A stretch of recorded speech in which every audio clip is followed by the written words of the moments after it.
Namaste. Shobindu reveals us that in this Chatur Yuga at least, that is the four yugas, and there are several such four yugas. So in this Chatur Yuga, which is the seventh Chatur Yuga, uh, India is meant to be the guardian and the custodian of the highest knowledge, highest spiritual knowledge, the deepest, most profound occult knowledge. So it is meant to guard it, and its whole geography and everything is according to that.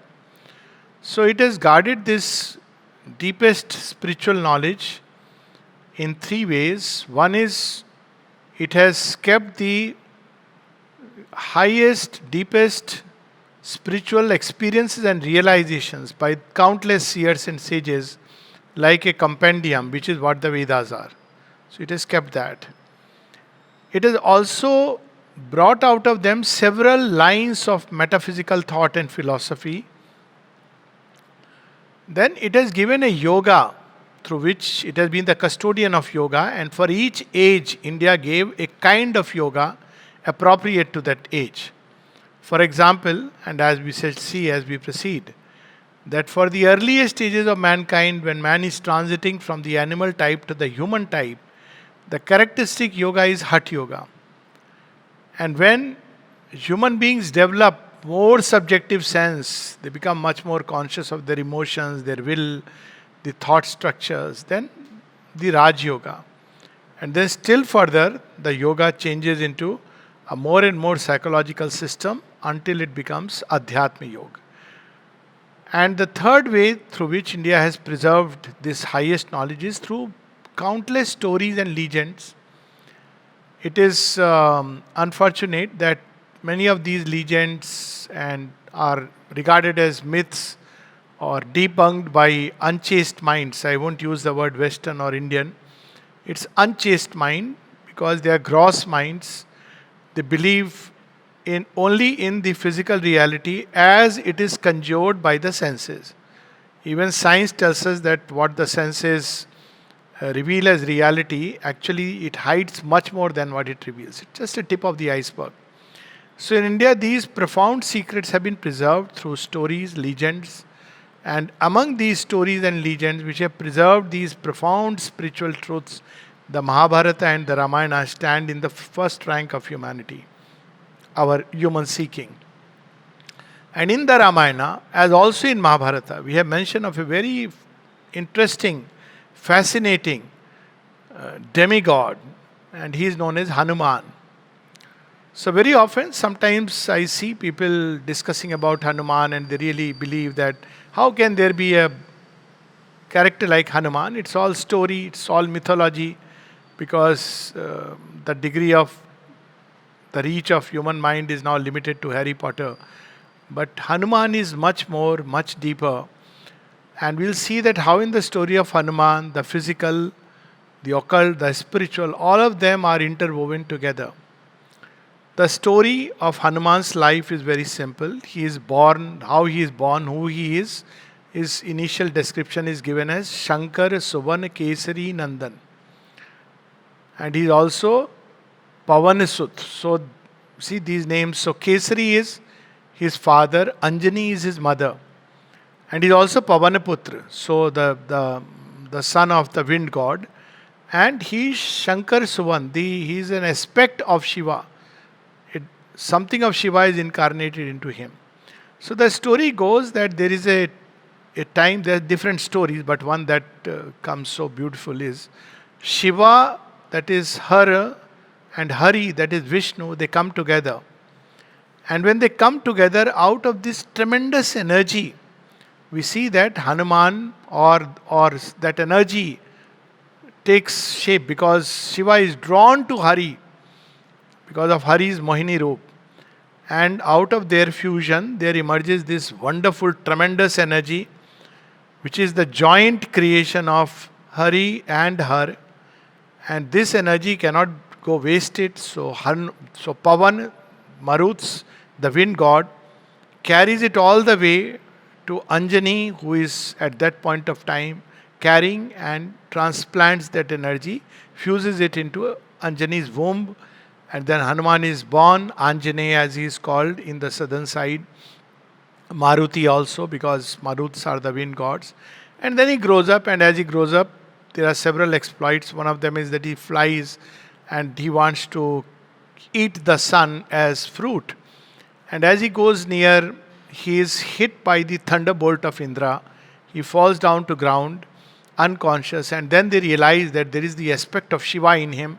So all the gods give him a blessing. So wind god gives him a blessing that you can fly as much as you want. The Varuna, the water god, gives him blessing that you can't be drowned. Agni gives him the blessing that you can't be burnt. Nobody can burn you. And of course, Indra makes his body as strong as Vajra, and the sun god himself grants him immortality. Now, this just only this part of the story is so interesting, because as we know, these are all the five elements. And Hanuman, of course, at that point he forgets, and much later Hanuman regains all these things when he has to do a work for the divine. So Hanuman after that forgets. All these are boons given to him, but there is a caveat that he will remember, he will forget all these boons, he'll forget all these powers, and they will come into play only when he remembers his mission for which he is here. So Hanuman has forgotten all this, and then in the meantime there is something happening in Ayodhya, and then Rama is walking through Kishkinda in search of Mata Sita, and that time Hanuman is sent by Sugriv. Sugriv himself has been abandoned, outcast from his own kingdom. And Sugriv sends Hanuman that please find out who is these two warriors. Have they been sent by Vali to kill me? So he goes and finds out that no, they are the Awadh Kumars, and they are in search of Sita. And then story unfolds, and Vali is killed. And Hanuman becomes from that time onward, there is a new name which comes with him, Ramadut. And Ramadut, he becomes Atulit Baladhama. So without Hanuman, you can't conceive of the story of Ram. That's something very fascinating. And even Ram tells him that, without you, my works will remain incomplete. So many descriptions. Ram kaj karibe ko atur. He is ever ready to serve the Lord. So the moment comes and they have to find out Mata Sita, where is she. And Hanuman has forgotten all his powers, so he is also wondering, pondering. Then Jamvant, he is the bear god, and he tells him that Hanuman, you are no ordinary person. You can cross the sea if you wish to. And there is a very beautiful interchange that takes place, and Hanuman crosses the sea, brings the message of Mata Sita, kills a number of Rakshasas, destroys much of the wealth of Lanka burns, and then he comes back. And then, of course, there is the great battle, and Ram wins. In the battle, there is another episode, the most famous one, where first, when Ram and Lakshmana are tied by Nagpash, and Hanuman goes and brings Garuda to cut the Nagpash.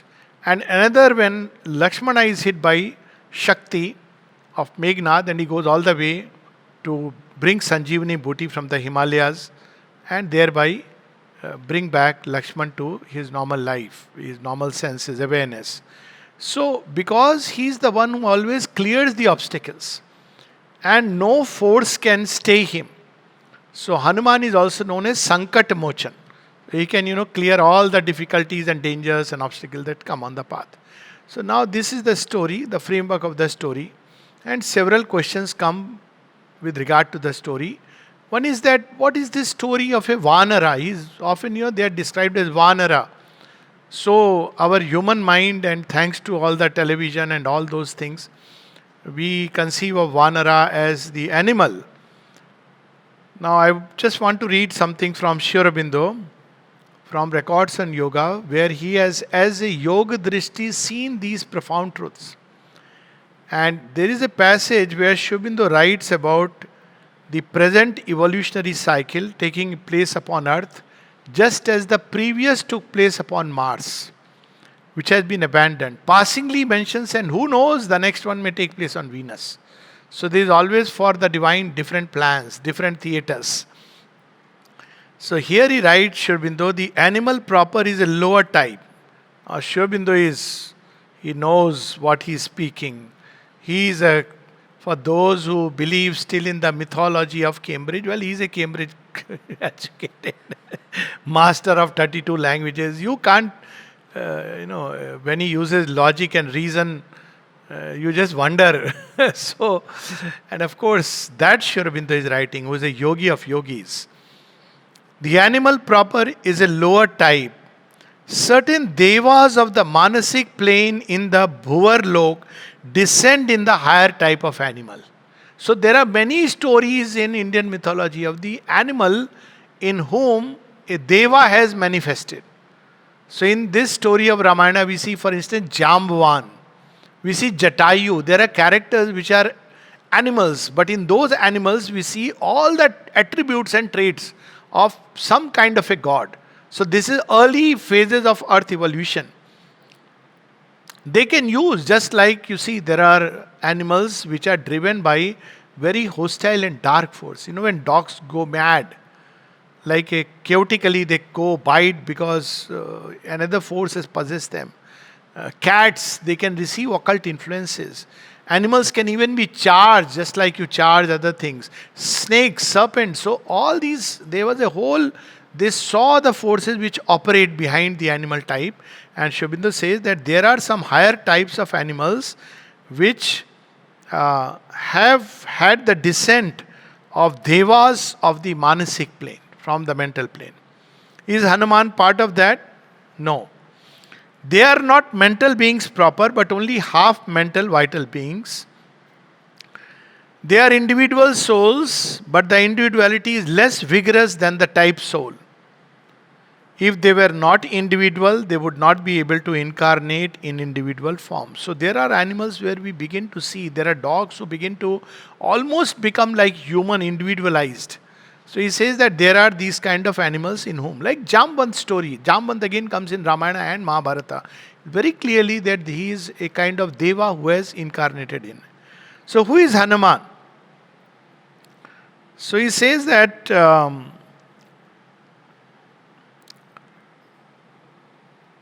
Prajapati manifests as Vishnu Upendra incarnate in the animal or Pashu in whom the four Manus have already manifested themselves.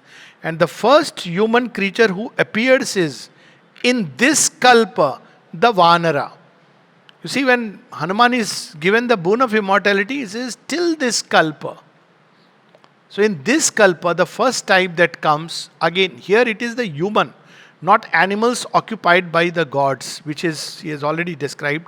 And I would rather Jambant and Jatayu and Sampati belong to that. But here, the Vanara. So who is the Vanara?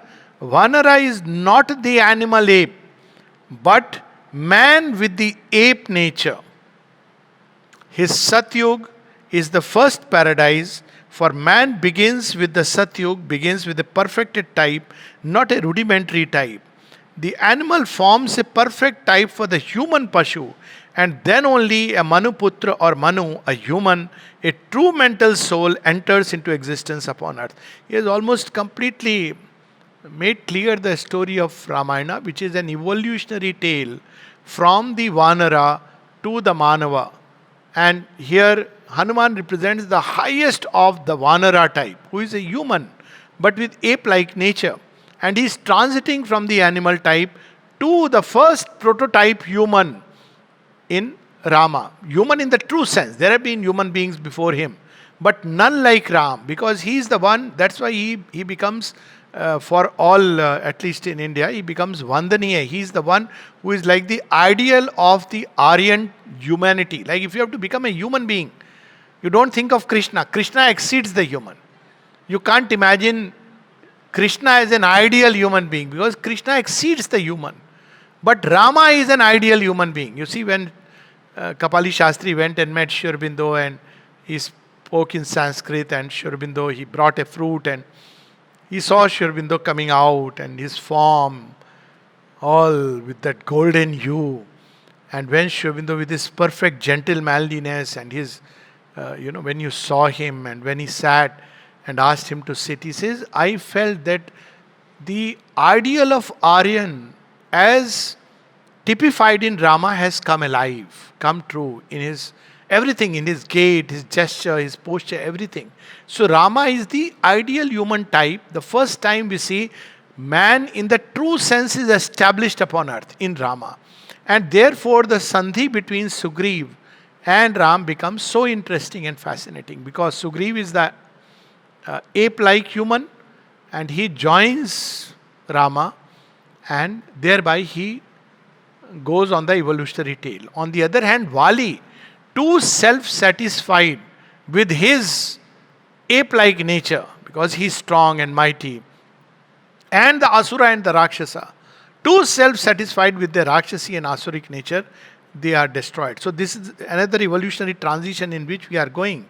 And the mother has predicted about that there are layers of humanity which are like abortive attempts at human evolution. They will collapse. Ways and means will be created. But there are among us humans those who are ready to join hands, do sandhi with the new God-like humanity, which is typified with Shri Aurobindo and the mother. They will be lifted up. So we see in Ramayana this story of transition which is taking place. What about all these things about Hanuman flying in air? Hanuman suddenly his tail goes high. Why is he called Vajrangi? Vajrangi literally is Vajrang. According to the story, Indra gave him his thunderbolt-like power. Now let's look at it from the elements point of view. So all the elements have given him power. So which is the most original element? Ether, space. Who is the head sitting there? Which god? Indra. Hanuman cannot pass him. Why? Because he is the wind god. Next to ether is the wind. So he goes right up to there, and the sun is beyond. You have to cross the ether to arrive at that supramental effulgence. So you can't. Now Hanuman crosses all the gods. None of them can stop him. Why? Because he is Vayuputra. He carries that aspect of Pavan. So all the elements and their energies enter into him very naturally. And when he goes there, the only thing that is missing is the ability to fly past the ether. So he falls back to earth. And of course Indra says that, well, you are not meant to do that. Right now you do this. And then we see his powers and capacities, those who are aware of not this Hatha Yoga. We don't practice Hatha Yoga at all. We are just doing some asanas. But the original Hatha Yoga of the Lemurian kings. So who did it? Hiranyakashipu, we know, did it. Ravana did it, king of Lanka. Ravana did Hatha Yoga as well as Raj Yoga to an extent. But mainly Hatha Yoga. But Hanuman represents the ultimate Hatha Yogin. Angad also did Hatha Yoga. So Angad could place his foot, and all the consciousness, energy could so firmly get rooted there that you couldn't shake. Now Hatha Yoga is known to give 8 siddhis. Ashta siddhi, Nav nidhi ke data. What are these Ashta siddhi? So we know, we were reading the other day. So one is anima, the power to become small, like a mosquito. That's how it's described. So I was just referring to this story, which is so interesting story, which even we can draw a lot of side conclusions. So there is the story when Hanuman is crossing the ocean, and Sursa, who is a goddess, but he takes the form of a Rakshasi. Sursa Naam Rakshasi Eka. And she challenges Hanuman. You have to bypass me. He says, but how can you stop my way? See, Hanuman is buddhi. So he can destroy her, but he won't destroy meaninglessly. He must first test. Who is she? So she says, well, I am hungry, so I must eat you.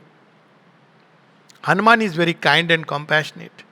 So he says, to ma, tu mujhe kha na le. Eat me or don't eat me. She says, okay. She opens the mouth and Hanuman becomes bigger. She opens the mouth still further. Jo jo sursa mukh bisrava tasu dun kapi roop dikhawa. He becomes greater and greater. And she doesn't know what's happening. He says, you eat me. Try eating me. And then suddenly, because Hanuman has also promised her, you can eat me, he becomes a small little Hanuman, goes into, you remember that story, going inside and coming out before he can close the mouth. Now this story is so profound, I mean, as a psychiatrist, psychological insight. If the difficulty comes and challenges you, become greater than the difficulty. If death comes, say, I am deathless. Jo jo sursa mukh visrava, tasu doon kapi roop dikhava. Why? Because who can say that? He says, I am here for the Lord's work, you can't touch me. Even if you are death, you have to stay till I finish the work. That's how he says even on the way when he is going for Sanjeevani Bhuti. You can't touch me till I come back. So he tells Sursa also that mother, let me come back. In that process, even that Parvat comes and tells him to Menak rest, but he says, I can't rest till I finish the Lord's work. So though Hanuman is the epitome of Sheva, Shakti and Bhakti. Shakti that comes from Bhakti and Seva. So now look at it. If the difficulty increases, keep increasing. And then there comes a time when be humble and pass through. We use this Chinese legend, when you meet a wall, change and pass through. It is Shintoism, but we have our own thing. There are two ways of encountering difficulty. Become greater than the difficulty. So we have this story of Sri Ramakrishna, where their disciples who say, who are we, or are we God, all this. So he says, ask Nag Mahashe. Nag Mahashe is very humble. He says, Nag Mahashe, who are you? He says, Thakur, I am the dust of your feet. That's humble. Humility before the divine. Suddenly Vivekananda comes. He says, we will ask Narendra. Narendra, who are you? He says, Aham Brahmasmi. I am the... So he says, see, both. So both methods Hanuman uses. On one side he says, you can't eat me just because you want it. You can eat me only if I allow. And also the other method of humility. So there are many stories of Hanuman like that. But to come back to the fable. So we see that how beautifully these stories are so interwoven. So in Hatha Yoga, there are several siddhis. One of them is anima. You become very small. Then there is garima. In anima, mahima, lagima. Lagima is very small. Then there is anima. You become very light. And Sri Aurobindo, among the modern yogis, is the one who has actually experienced, and somebody saw him. And he was frightened because he saw Sri Aurobindo's whole body raised up. But see how Sri Aurobindo is meticulous and scientific in the jail. So he ran away. He thought, what's gone wrong? So when somebody asked Sri Aurobindo, because legends grow like that you were touching the ceiling, he said, not touching the ceiling. My left knee was raised 6 inches and the right was raised beyond 1 feet. So meticulously, scientifically. And therefore he said that anima is lagima is a real siddhi. You can become light if you alter the balance between the physical body and the material earth. It's so interesting scientifically. We have not known how to manipulate the earth's gravitational field the way we know it, because we don't understand gravity. You won't need these fuels to fly out into space. This is of course a different kind of whole futuristic science. So there is an actual siddhi where you can become so light that you can automatically fly in the air. Sri Aurobindo says you have the attributes then of the subtle body which can fly. So this is possible to a Hatha yogi. Second, garima. You become so heavy that you cannot be moved. Nothing can move you. And then you have mahima. Mahima is where none of these mahima is when none of these things which normally would kill us, fire, drowning, none of them can affect us. We can live underwater for a long period. Fire cannot burn. So now we understand Duryodhan had also Hatha Yoga. He had mastered some of this Vidya. So he hid in the Sarovar for a long time. So there are actual possibilities in the human body. You don't have to be a supramental being to become that. They were known. Hatha yogis developed. Because they were working on the body, subtle physical. In the supramental bodies, we'll have these attributes, but not through Hatha Yoga. There is another process. And we'll have many more things. But it's not equivalent to supramental body. We should not mistake that. So there is this garima, mahima, lagima, anima.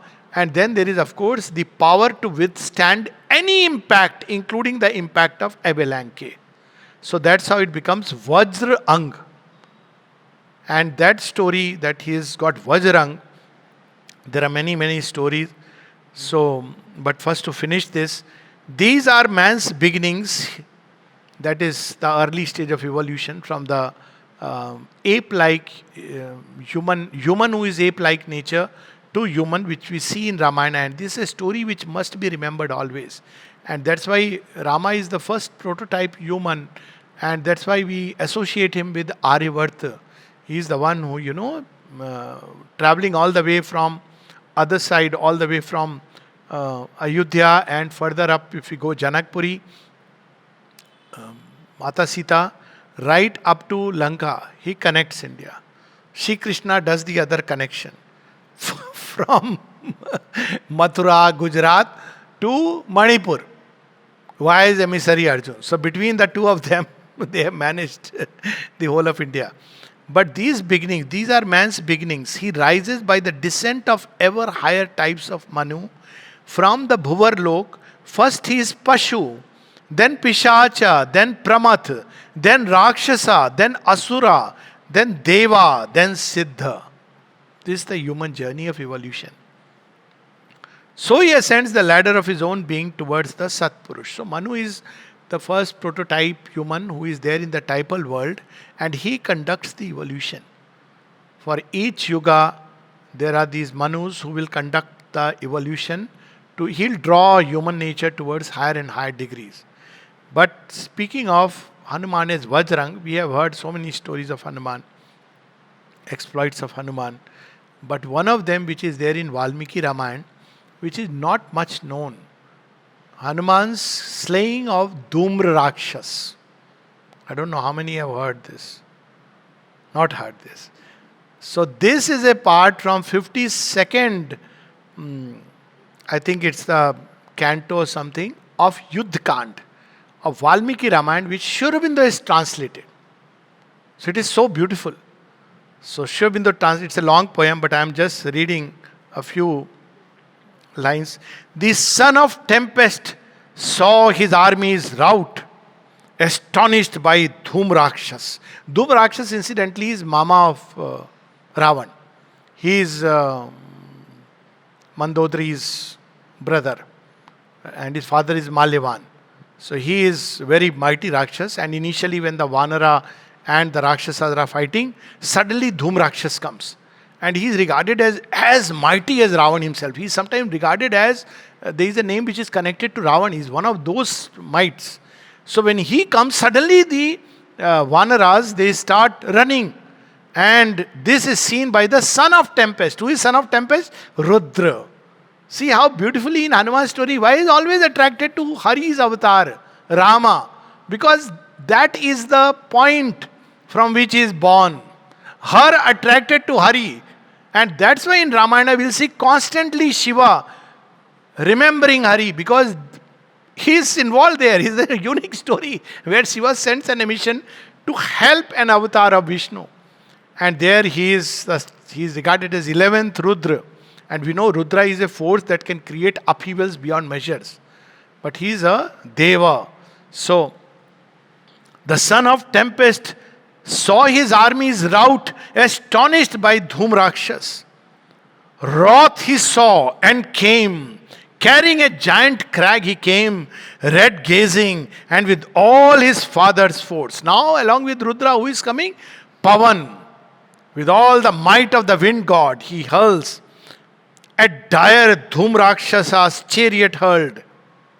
This is exactly the way it is given in Valmiki's Yuddh Kand.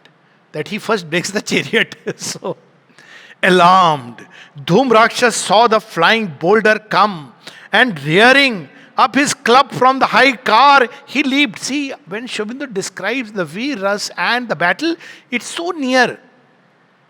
It looks like it is happening right in front of your eyes. So, what he does, Dhum Rakshas, when he sees my chariot have broken, so he picks up his club. Down crashed the rock and ground the car to pieces, wheel and flag and pole and yoke and the forsaken bow. Hanuman too, abandoning his chariot. So first he also comes down and breaks with the mace, club, Hanuman's chariot.